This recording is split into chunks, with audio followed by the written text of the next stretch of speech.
Wiadomo, moi drodzy, że Górny Śląsk kojarzy się w Polsce głównie z przemysłem ciężkim, stricte z kopalniami pewnie przeważnie. A jeżeli już ktoś kojarzy jakąś kopalnię z terenu Górnego Śląska, to myślę, że to może być przede wszystkim ta.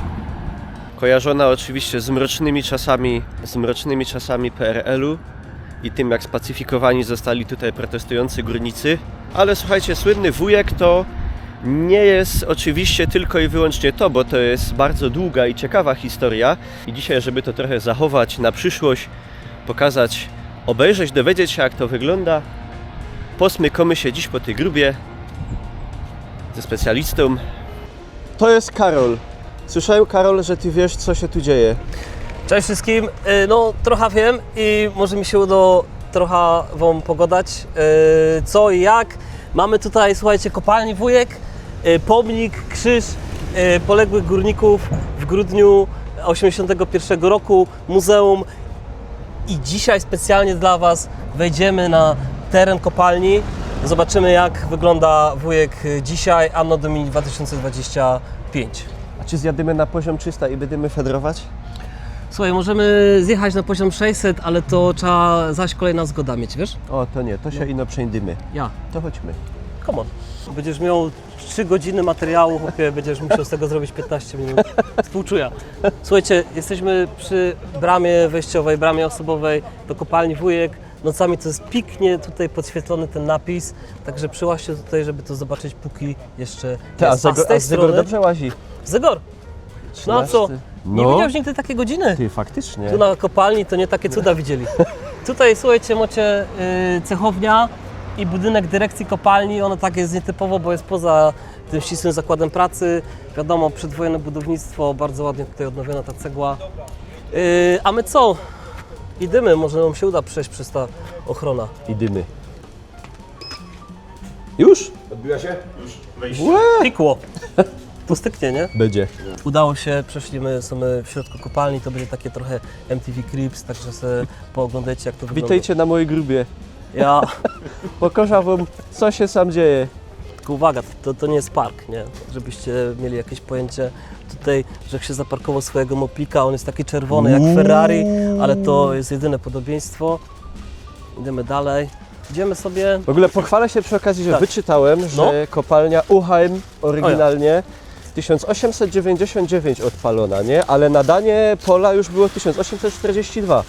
Czyli tak. 57 lat nic tu nie robili, potem odpalili, oczywiście Winkler tam przy tym robił i to była największa na całym Górnym Śląsku chyba kopalnia w tamtym momencie, jedna z najnowocześniejszych w ogóle. No ta nowoczesność to się będzie potem powtarzała przez całe lata i PRL-u i tak dalej. No nie wiem, czy tam udało się to zgrać, jak byliśmy na zewnątrz, tam po drugiej stronie kopalni teraz jest blokowisko. Jakbyśmy tam na początku XX wieku przyszli, to tam były pola, po prostu jakby nic, nie? No ale tak, ta historia górnictwa tutaj jest bardzo, bardzo stara. 99 to jest jakby oddanie do użytku, tamte prace się zaczęły wcześniej.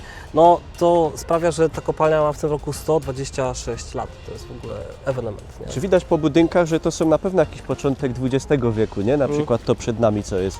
Tak, tak. Tutaj te style architektoniczne się trochę mieszają. Są te budynki przed II wojną światową, kiedy to jeszcze musiało wyglądać, bo to też świadczyło o statusie tych, którzy posiadali tą kopalnię. No, Potem już mniej. Potem już kwestie tylko użyteczności, nie? Niestety. Więc zobaczycie sobie też te różne style, które tutaj na kopalni powstawały. No a my jesteśmy teraz przed warsztatem mechanicznym, kuźnią. Tutaj wszelkie naprawy sprzętu były robione. W czasie strajku tutaj był też taki moment, że ci górnicy zaczęli ostrzyć takie pręty metalowe, żeby się jakoś tam bronić przed tymi milicjantami. Natomiast jak przewodniczący strajku się o tym dowiedzieli, to kazali wyłączyć tu prąd, żeby po prostu nie robili głupot. Jakbyście się tutaj zobaczyli, to no jest tu trochę żelastwa, nie? Tam jak mamy tą taką wolną przestrzeń, tak, to tam kiedyś była taka bardzo stara łaźnia, jeszcze sprzed wojny, obecnie już jej z nami nie ma. I teraz zobaczymy, czy uda nam się wejść do środka. Spróbujemy. Spróbujemy. Póki nie patrzą w kopalni. Póki żaden nie patrzy. Ja, to może nam się uda. Tu no tak kukniemy, ja? Ja. Zerknij, jak to wygląda tu w środku. Łopierona, pięknie. Ja. No, Bo tam już chyba nikt nie robi. Chyba wszyscy już wyjechali. Tam już ich nie robi, więc nie ma tu tłumu. Jest historia ostatniego kowala, który do dzisiaj pracuje na kopalni. Kowal, taki, że wiecie, młotem kuje. kuje, ja. Ostatni już. Po nim to nie będzie nikogo, który to ogarnia, a my sobie idziemy teraz właśnie, to jest ten przeskok architektoniczny, idziemy z tej bardzo starej kuźni do budynku łaźni łańcuszkowej. I to jest, słuchajcie, jedyna łaźnia łańcuszkowa, która się ostała tak, jak ona wyglądała w swoich czasach. To było budowane w latach 70. Widać. Chcę zobaczyć tą blachę falistą. Tak, Widać tak. tu już pewne inne podejście do estetyki zakładów użytkowych. Może coś w tym być, tak. Skoro to widzisz, to chyba coś w tym jest. Natomiast to w 2015 zostało wyłączone z użytku. No i w 2015 wszyscy stwierdzili, że to przecież, patrzcie jak to wygląda, nie? To lepiej to wyburzyć. Ale udało się to zachować. Zaraz zobaczycie czemu. Mocne, chętnie, ale po pracy. Bałagan źle się kończy. No i to jest jedyny w Polsce budynek z blachy falistej wpisany na listę konserwatora zabytków. Serio? Także zapraszamy do środeczka. I zobaczcie sobie jak to wyglądało. Jakbyśmy sobie tam zobaczyli te szyby okna, to nadaje tutaj w ogóle taki wyjątkowy kolor temu miejscu. Najciekawsze rzeczy są u góry, ale zobaczcie sobie tutaj to. Nie wiem, czy to widać, każdy górnik miał swój łańcuszek, swój kluczyk do tej kłódki i z jednej strony zostawiał, zobacz co tam u góry, ciuchy robocze, a z drugiej strony zostawiał ciuchy cywilne. Była część brudna i część czysta. Dzięki temu żaden pieron nie mógł mu tego ukraść po prostu, nie? I to, jak w 2015 to było wyłączone z użytku, to zostało tak jak było. Tak jak było. Część z tych górników przeszła wcześniej na emeryturę. Tutaj widzicie, od lat 90. to były gigantyczne zwolnienia. Tam w 85 to jest chyba taki szczyt zatrudnienia na Wujku. Pracowało tutaj 6,5 tysiąca ludzi. No obecnie jest to kilkaset, nie? Maksymalnie. Więc tak jak to zostawili, tak to zostało. Jedyna łaźnia, która przetrwała. Ona przetrwała głównie z tego względu, że była bardzo, bardzo istotna dla historii pacyfikacji kopalni, bo tutaj 16 grudnia, w ogóle wcześniej jak trwał ten strajk, tutaj się gromadzili górnicy, podejmowali decyzję, czy strajkować, czy nie, co robić. Tutaj było odprawiane msze święte przez księdza Bolczyka, dokładnie tam, w tamtym miejscu, z tamtej strony. No i też łaźnia sama w sobie, ona musiała być zawsze świetnie nagrzana, tak żeby to wszystko wyschło odpowiednio, a wtedy w tym grudniu 1981 roku było minus 15 stopni na zewnątrz i to było takie jedyne miejsce, czy jedno z nielicznych miejsc, gdzie było naprawdę było ciepło. ciepło. Dlatego też tutaj spano, tutaj te wszystkie decyzje zapadały. Zobaczycie sobie jak to wygląda wyżej. To, no cóż, ta farba powoli zaczyna odchodzić, no bo od 10 lat... Spokojnie, nie wygląda to gorzej jak budynek dworca w Bytomiu. Też się farba łuszczy z sufitu. Przestań, przecież macie nowe Ale dworce. hala, a budynek nie. Okej. A tutaj surprise, mamy dokładnie to samo, tylko 2 piętra wyżej. Ale wiesz, No to uważaj na nogi. bo mogą Słuchajcie, być takie doły, bo wiesz, bo tutaj łaźnia. Górnicy sobie tu wchodzili, rozbierali się do naga, tak, kilkaset chłopa i każdy drugiemu mył plecy. Jest o tym Żeby fajny był szlagier. czysty. Polecamy pod tytułem W Badyhausie. No dobra, niech będzie. To sobie już we własnym zakresie puśćcie. No i sobie tak przejdziemy tutaj, żeby zobaczyć jak to wygląda, taki urbex trochę nam z tego wchodzi. Tutaj z tych toreb spadają na ziemię rzeczy, jak torba już jest stara. No. Tak. Jakiś ten... Jakieś klapki, lacie jakieś. Nivea, tu możesz sobie buzię ładnie Gąbki. wytrzeć. Fajne artefakty. Fajne, nie? Tu potwierdzenie, że nie kłamie. 10 lat. 2015 łaźnia zostanie zamknięta. Idziemy dalej. Wyjdziemy drugą stroną. Tutaj znajduje się cały system kotłowni. które ogrzewały to miejsce. Bo też o to, Też żeby na to ciepłe powietrze krążyło między Aha. mokrymi ubraniami i to wszystko suszyło. Suszyło. Dlatego łaźnia łańcuszkowa była lubiona przez górników, bo fajnie im wysuszyła ubrania. No A tak. łaźnie szafkowe powodują, że te mokre ubrania kisną, Pleśnieją. bo nie ma tego przebiegu. Ja? Karol, co my tu widzimy? Słuchajcie, kuknijcie się tutaj. Mamy tory, które kiedyś wywoziły węgiel. Na tych torach jeździły oczywiście pociągi, które wywoziły węgiel z kopalni. Tam mamy zakład przeróbki węgla na takich szczudłach, bo pociągi wjeżdżały pod to, tam zsypywano ten węgiel i wyjeżdżało to w świat. Od 2020 do 2022 roku potem zamknęli i obecnie cały węgiel, który jest wydobywany pod ziemią tutaj na Wujku, idzie już na kopalnię Staszic i tam jest wydobywany na górę. Ja po prostu tylu fotografów Oprowadzałeś już, tak. wiem, co się im podoba. No tak.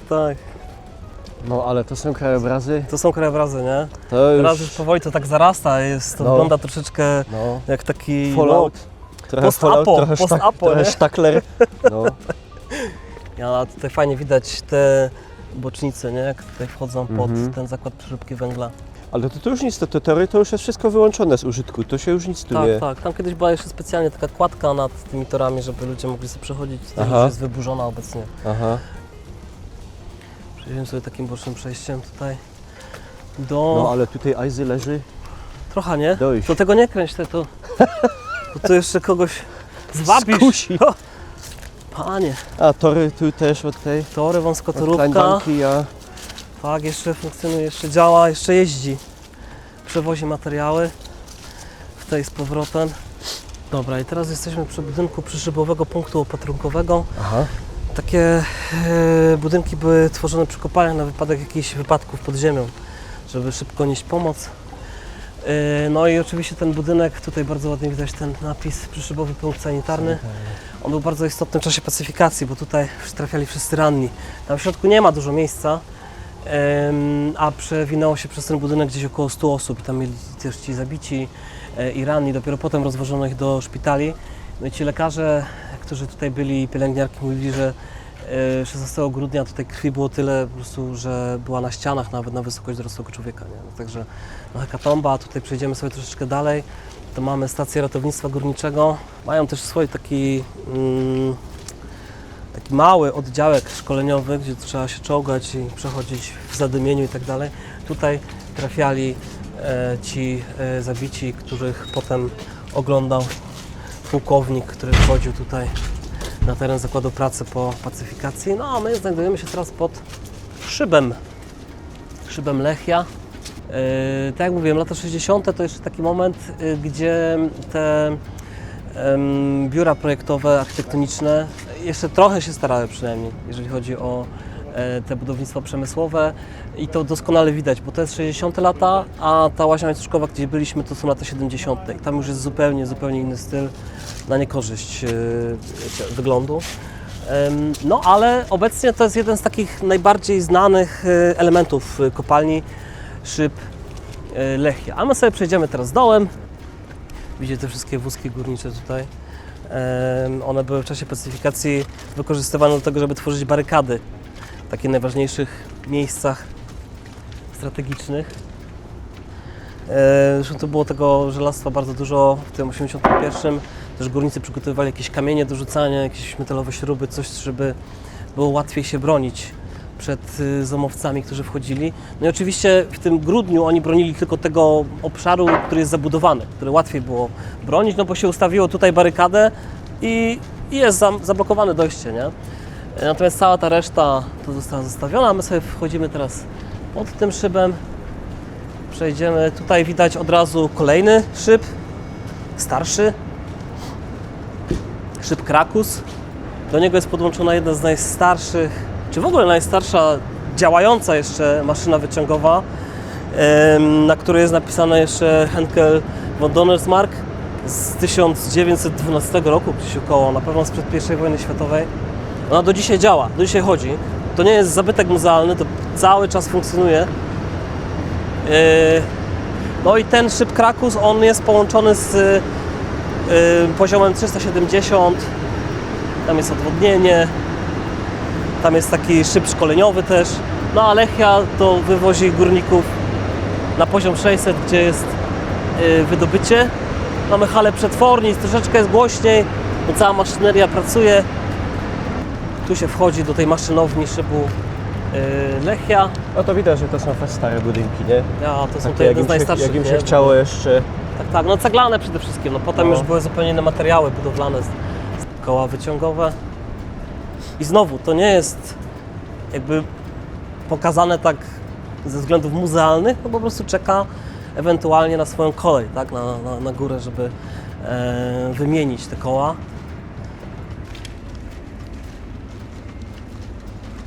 No i przejdziemy sobie dalej jeszcze. Może uda nam się uchwycić, jak wygląda teren dawnych zwałów węgla, bo to obecnie to wygląda troszeczkę jak taki park. Widzicie mnóstwo zieleni, drzewek, które sobie rosną, ale jeszcze paręnaście lat temu to wyglądało tutaj zupełnie inaczej. No nie było tak zielono. No ale zobaczcie sobie, nie wiem, czy tutaj to stąd widać, ale tam dalej jest taki szyb wentylacyjny, tam się kończy mniej więcej kopalnia, a tutaj te połacie terenu to dawne zwały węgla. No a jaki jest Okej. na przykład w ogóle plan co do wszystkich tych budynków? To wszystko pójdzie do zbulenia. No wiecie co, jest to trudny temat, ponieważ my byśmy chcieli, żeby jak najwięcej z tych budynków, szczególnie historycznych, ważnych dla historii strajku i pacyfikacji kopalni Wujek przetrwało po prostu. Ale oczywiście nie jest to takie proste i oczywiste, bo no to by wymagało gigantycznych kosztów.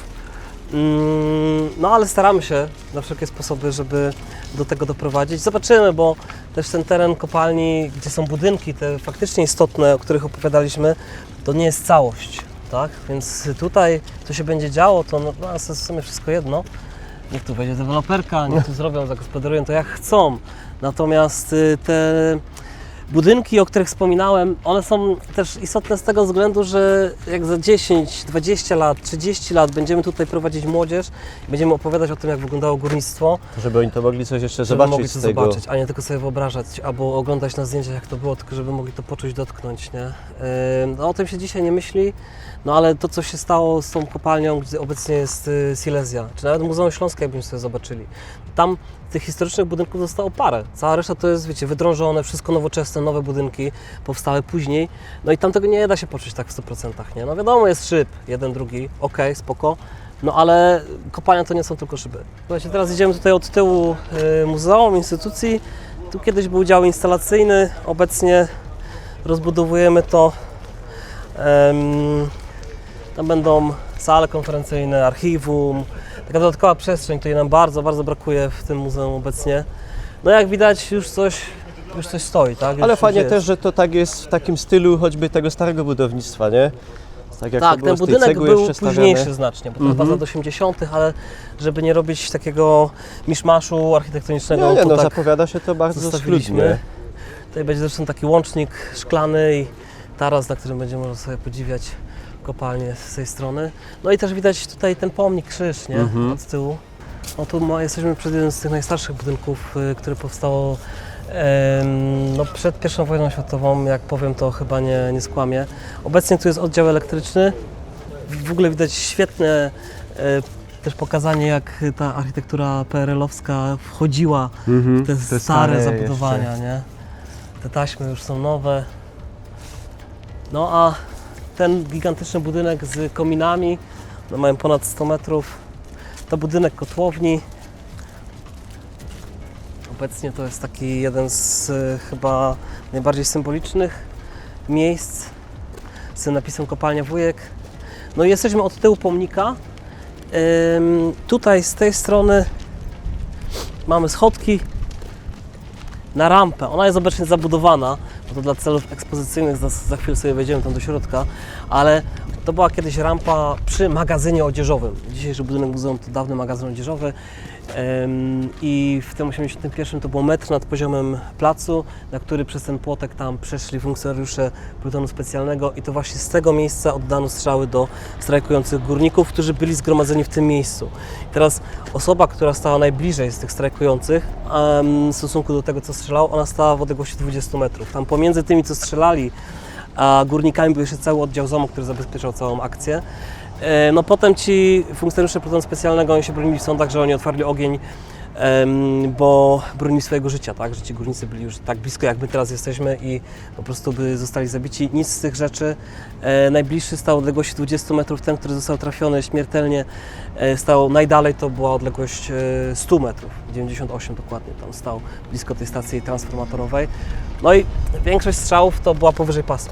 To nie były jakieś rykoszety z dołu czy coś. Oni strzelali tak, żeby... Czyli tam był rozkaz, żeby albo zabić, albo poranić, ciężko przynajmniej. Ta pacyfikacja już wtedy trwała kilka godzin, już całe środki chemiczne zostały wyrzucone i to nie przynosiło żadnego efektu, bo ci górnicy cały czas dzielnie się bronili.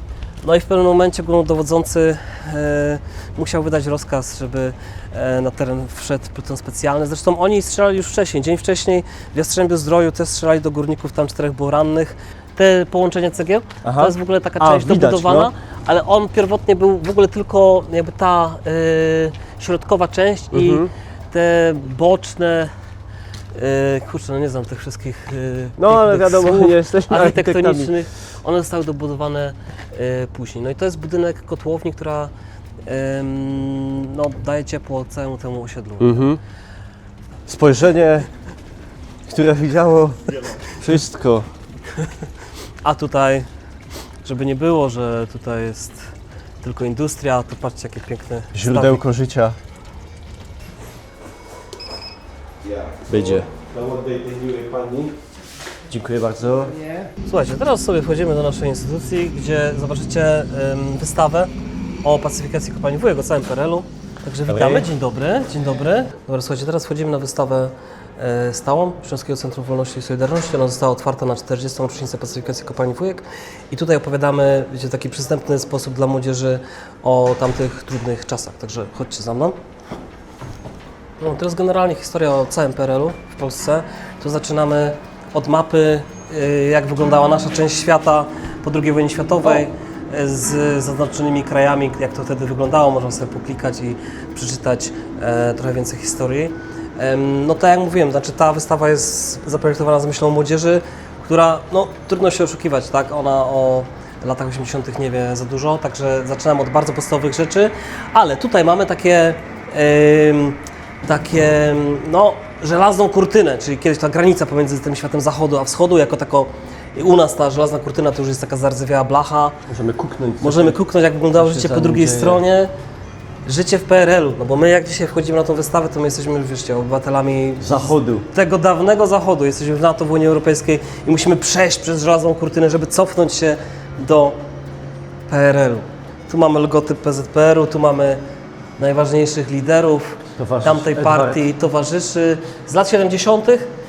Na samym czele oczywiście Edward Gierek, po jego lewej stronie, po naszej prawej generał Wojciech Jaruzelski i naprzeciwko nich mamy taką wtedy sztandarową inwestycję Edwarda Gierka, czyli Hutę Katowice, swego czasu największa huta stali w całej Europie, to podkreślano w tej propagandzie lat 70. bardzo skrzętnie. Tam oczywiście do niej doprowadzono szerokie tory, tam w Rosji był, wiecie, szerszy rozstaw, więc chodziło o to, żeby efekt tej pracy był szybko i sprawnie wywożony na wschód.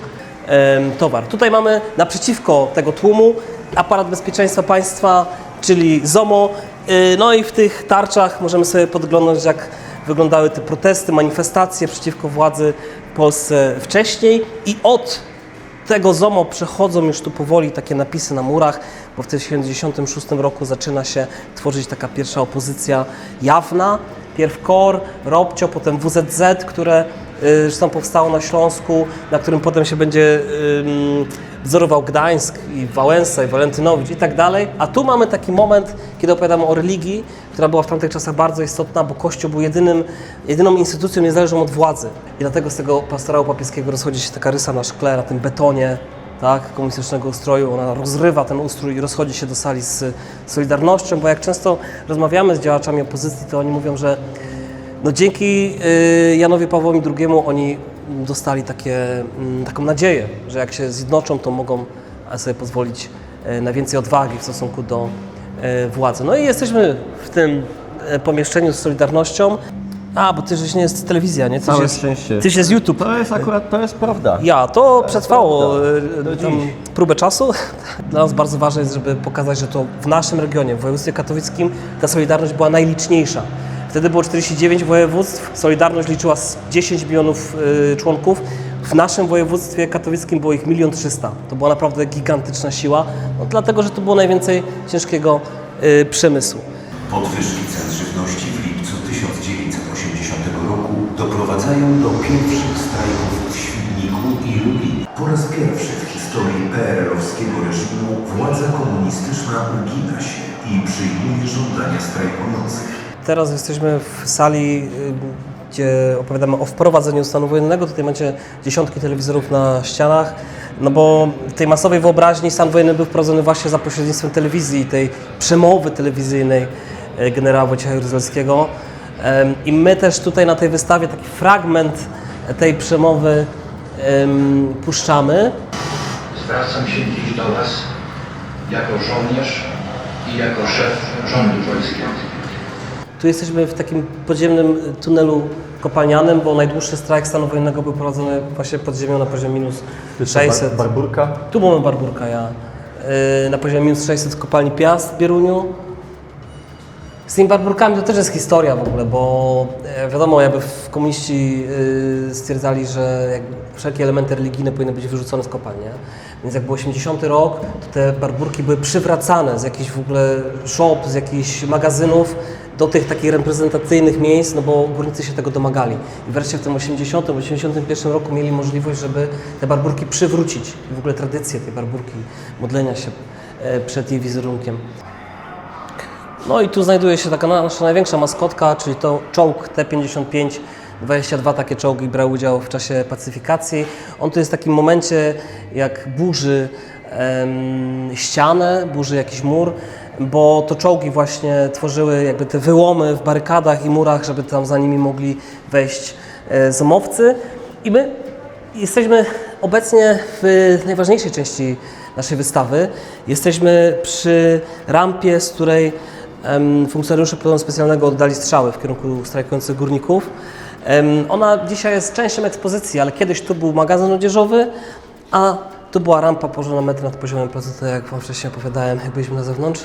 Te szyby, które są tutaj wszędzie, one ograniczają dostęp światła dziennego, no bo na tej naszej wystawie światło gra olbrzymią rolę, tak to byśmy mieli wszystko tutaj rozświetlone na maksa. No i tutaj gdzieś tam, wiecie, na podłodze mamy śnieg, łuski, tu na tych ścianach mamy cienie tych funkcjonariuszy plutonu specjalnego trzymających odlewy broni.